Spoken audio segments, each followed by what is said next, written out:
Hi everyone, today I'm here to talk about The Fellowship of the Ring by J.R.R. Tolkien. I don't have the book with me because I already gave it back to my friend to let me borrow it.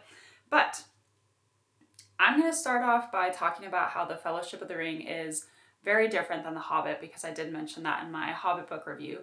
So The Hobbit, compared to The Lord of the Rings, seems very much like a kid's book. And like I said in The Hobbit, I felt like it wasn't actually written for like little kids, but there's always something new happening, I felt like, in every chapter of The Hobbit, which is kind of like a kid's book. Like, oh, now they're exploring the forest. Oh, now there's trolls. Oh, now there's spiders. Oh, now there's elves. Oh, now he's having this riddle competition with Gollum or Smeagol or whatever you want to refer to him as.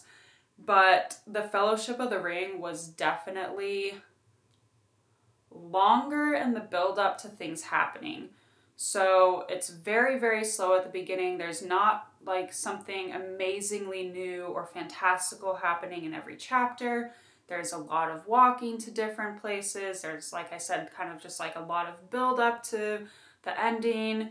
And so I felt like, excuse me, in that way it was very different than The Hobbit, in the sense that it took a while for things to happen. It wasn't right away. Excuse me, sorry.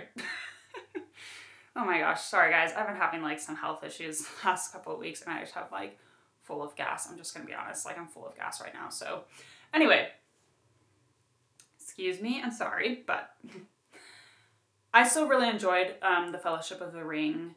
I still think it's well written and I think it's like easy to read. It's not like the most interesting book. Like I said, it's not like The Hobbit where something new is happening in every chapter. But I felt like J.R.R. Tolkien's writing for The Fellowship of the Ring was, like I said, just kind of like easy to read. The sentences weren't like super complicated or anything. And there was like no mix-ups of like, oh, what just happened? Because that was really confusing how he wrote it type thing. I did find it really fascinating, especially, like I said, compared to The Hobbit where something new is happening and like they're trying to get to this mountain, blah, blah, blah. There is like zero sense of urgency in The Fellowship of the Ring. So Frodo finds out pretty early on, like in the book, that he has the One Ring, the Ring of Power, right? And it's Sauron's ring, and Bilbo has left it to him because he has gone off to live in Rivendell with the elves and just like go see the world again, because he's been kind of longing for adventure ever since he's come back to the Shire. He's just kind of like, I don't really fit in here anymore and I really want to see all my friends and I want to keep, you know, living, basically. He just doesn't want to sit there and grow old and do nothing. So, you know, he leaves at the beginning and Frodo's left with this ring. And he learns that it's the One Ring. And then he just kind of waits around in the Shire for a while, even though Gandalf has explained to him how important and how deadly and how powerful this ring is and how Sauron is looking for it and how something needs to be done with it, right? We don't know what that something is yet at this point in the book, but something needs to be done. So in response to that, Frodo sits around and waits in the Shire, which I get not wanting to leave your home, but Gandalf was just like, this is the most evil device on planet Earth, or Middle Earth, and yes, and Frodo's like, cool, sits around in the Shire.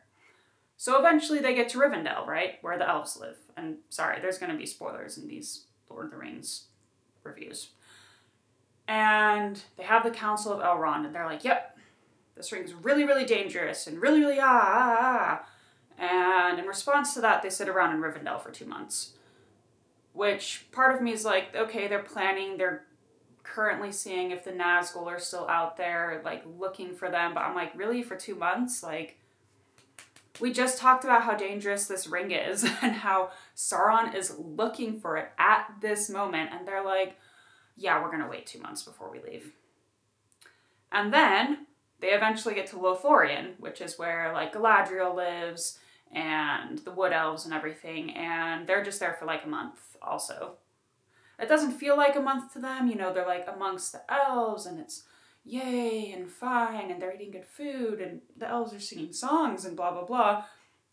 But when they leave, Sam points out like it was like a new moon when we went in or something, and now it is again. Like there's no way we were in there for a month. And they're just kind of like, yeah, haha, time passes differently amongst the elves.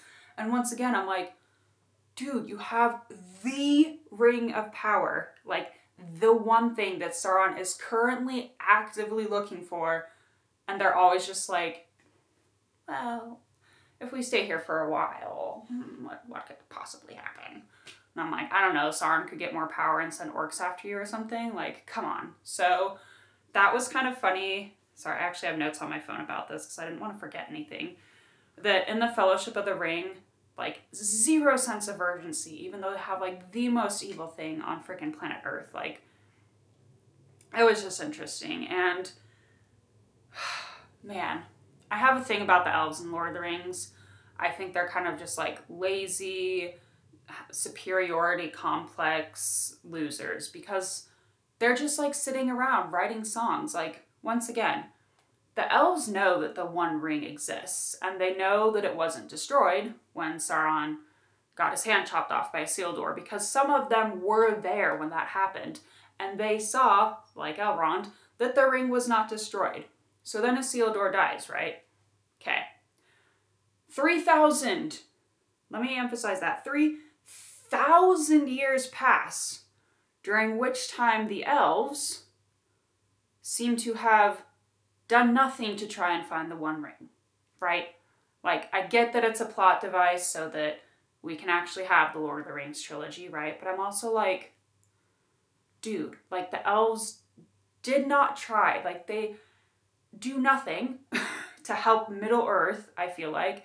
And then when Middle-earth's in danger, they're like, yeah, you know, we're just gonna go to the Grey Havens, so we're gonna sail off to the Undying Lands because we can do that.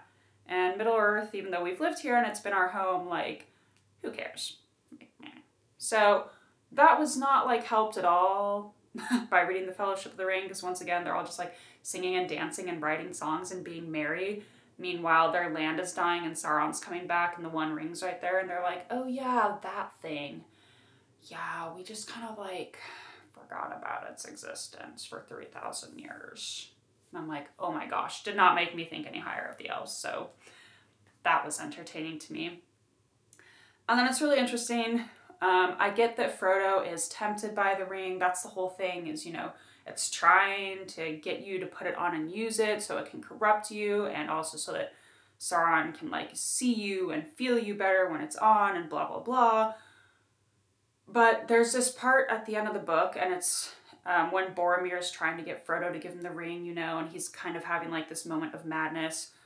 And Frodo puts the ring on and runs away from Boromir, which is fine. I'm like, yeah, okay, like, if I had a magical ring that made me invisible and some dude was attacking me, you bet I'd put it on to, like, freaking get out, right?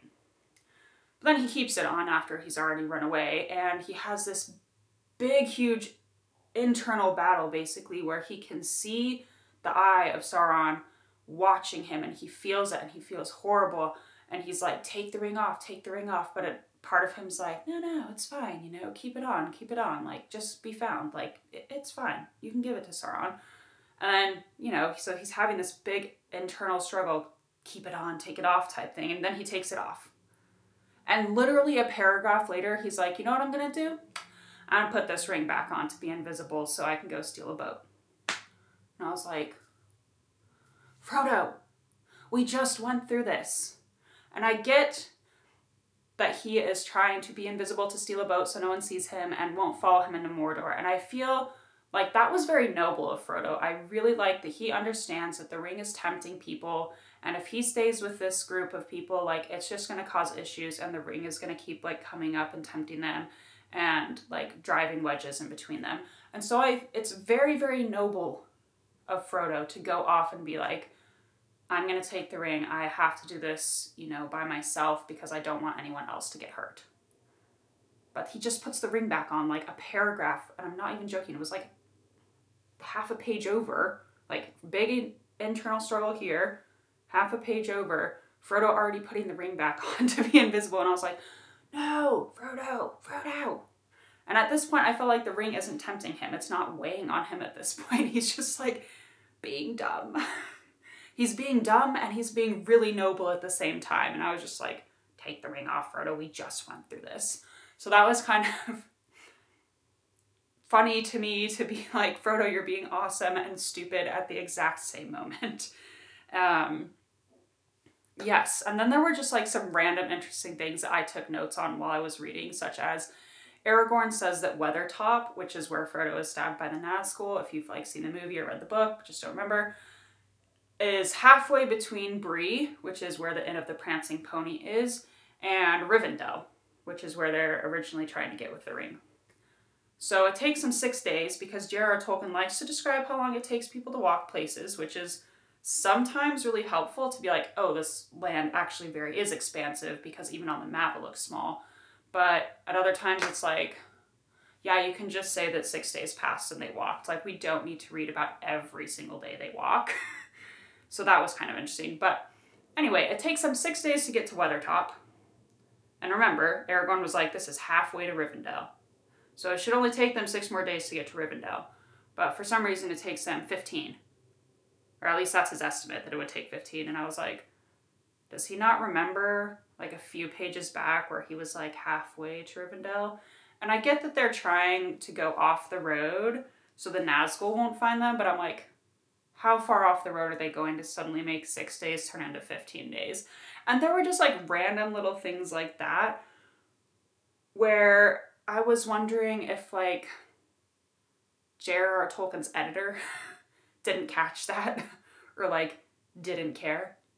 Because there were a couple more times where like at one point Sam was like, oh yeah, Merry should have gone back to the Shire like Elrond wanted. And I was like, okay, originally it was Merry and Pippin were going to go back to the Shire and not be part of the Fellowship, but then it was just Pippin. So I'm like, I think he meant Pippin in that sentence, not Merry. And it was just like kind of little things that I caught while reading that I was like, I don't know if other people have realized this. And like, did he have an editor? Did you need an editor really back then? Or were people just like, yeah, your book's great, we'll publish it. Like, we trust you. So there were just like a couple things that was kind of interesting to me. Like, these books having been out as long as they are, that like no one's, and I'm not saying no one's caught that before, like I'm sure plenty of people have, but that was just kind of interesting. And then there were just a couple of other things that I noticed, which is, one, there's sometimes a debate that I see online whether or not Balrogs have wings. And, pardon me, if you read the book, sorry, I am looking on my phone at my notes and everything, it says the Balrog has wings. So it describes, I took a picture of it, which is why I'm on my phone. It describes the Balrog at first, and at the beginning, while it's just kind of describing him in general, it says, his enemy halted again, facing him, talking about the Balrog, and the shadow about it reached out like 2 vast wings. So it's like, oh, okay, like, there's a shadow and it maybe looks like 2 wings, okay. Then you go down like a paragraph later, two paragraphs later, and it says it, referring to the Balrog, stepped forward slowly onto the bridge, and suddenly it drew itself up to a great height, and its wings were spread from wall to wall. So this made me laugh, because I'm like, well, if you just read the source material, you'll see that at least this Balrog had wings. And honestly, I know J.R.R. Tolkien wrote a lot, and like there's heaps of notes everywhere, but I'm like, you know what, we should trust what he actually wanted published. Because all those other little notes, we don't know if he ever wanted those to see the light of day. But he actually published the Fellowship of the Ring because he wanted to publish the Fellowship of the Ring, but because he thought it was good enough to publish. And so I'm like, it clearly states here that this Balrog has wings. So there we go. That little debate is closed because it says right here he has wings. I'm like, it's funny to me that if you read the source material, you might like get answers. And the same thing was with the Eye of Sauron. Whether or not it's as depicted in Peter Jackson's Lord of the Rings trilogy, which by the way, I love the movies, there is an eye in the tower because it literally says right here. This is when Frodo has the ring on, is having this big internal battle, whatever. And suddenly he felt the eye. There was an eye in the dark tower that did not sleep. Like, it literally says right there. There's an eye in the dark tower that does not sleep. Whether or not that's like how, like I said, how Peter Jackson depicted it with like a giant eye on top of Barad-dûr, don't know. Because it doesn't say that. But There is an eye in the tower that's watching, that never sleeps. So sometimes I see these debate online, is there an actual eye? Well, yeah, it literally said there is an eye. Like, there is an eye right here, eye. I'm like, I don't get what the debate is. Literally says it. So, once again, I'm like, if you read the source material, you might actually find the answers to your questions. He didn't describe the eye that well, but there is an eye. That much is clear. Read the book. You'll get the answers. Anyway, so that was kind of just fun, just to knowing a lot of different, like, random Tolkien debates and lore and other things. Like, it was just kind of fun to actually, like I said, read the source material and find out what J.R.R. Tolkien actually said. Because once again, this is what he actually published. This is what he wanted out there. All the stuff, honestly, that was published after his death, we don't know if he wanted that now, do we? We don't. So I'd say if you're looking for, like, definitive answers about what he thought about his world, read what was actually published during his lifetime. That's all I'm saying. So yeah, that was like a long random little rant about things, but it was just some, like I said, some things that I picked up on while I was reading. I really love the Fellowship of the Ring. It takes forever to like get anywhere, but it's still, like I said, it's still really well written. I'm still invested in the characters. I love how much animosity there is between like Legolas and Gimli until they reach Lothlorien, and then they're both kind of, and afterwards then they're like buds, and I like that. I like that in the book as well you get a lot more of Boromir. He is all about Gondor. First of all, in the book he's like, Gondor's great, in case you didn't know, Gondor's great. But he also has, like I said, there's just like more depth to him. He picks up Frodo and like saves him from freezing on the mountain once. He like starts fires. Like in the movie, and like I said, I really like the movies, but I feel like in the movie he's just kind of like from the beginning really tempted by the ring and is like just obsessed with having it for Gondor. But in the book you get more of that, like he still cares about the people side of things. So I really enjoyed kind of seeing that side of his character. And also, you get it a little bit in the movie after he kind of like attacks Frodo and's like, give me the ring! And Frodo goes away, you know, like Sean Bean. I always want to call him Sean Bean, because that's what my brother and I call him. He's kind of like, Frodo, like he feels, you can kind of feel that he feels bad. But in the book, he like legit says, he's like Frodo, where have you gone? Like, I'm sorry, I just had this moment of madness. And I really liked that because it shows those moments of madness that you do have with the ring. Because even Bilbo has it when he kind of like freaks out at Frodo and he's like, let me see the ring one more time. So I'm like, that's kind of what was happening to Boromir. And that's what makes Frodo realize, you know, hey, I gotta leave, because it does eventually just kind of possess everyone who comes into contact with it, except Sam, because Sam's the real hero and we all love Sam. And that was just interesting to see how remorseful, like, once the ring was gone, Boromir immediately was like, Frodo, I'm so sorry, like, come back, like, I screwed up. And I feel like that wasn't shown as much in the movie, but yeah, you just get more of his character, you get more of all the characters. I really enjoyed it, even though it was definitely long. I mean, the Fellowship doesn't even, like, form until page, like, freaking 320, and it's only 450-ish pages long. So it takes a while. It takes a while to get there, but I still really enjoyed it. I think it's a really good read. It's definitely different, like I said, than The Hobbit. It's less childlike. There's, like I said, more build, more exposition, more things at the beginning, like more time for anything to happen, but still really good. Highly suggest go read Lord of the Rings if you haven't. It's really good. I didn't think of a question for today, so my thing is if you have a chance to go to New Zealand and see Hobbiton that they built there for the movies, go do it. It's totally magical. It literally makes you feel like the Lord of the Rings is real and it truly exists and it really did happen, and it was just like a really magical place. So yeah, if you've read The Fellowship of the Ring, what do you think? Do you like it? Did you like The Hobbit more? Do you like The Fellowship of the Ring more, or the Lord of the Rings trilogy more? I am currently reading The Two Towers, so I'll get back to you guys on that. But thank you so much for listening. Subscribe, like, comment down below, and have a great day.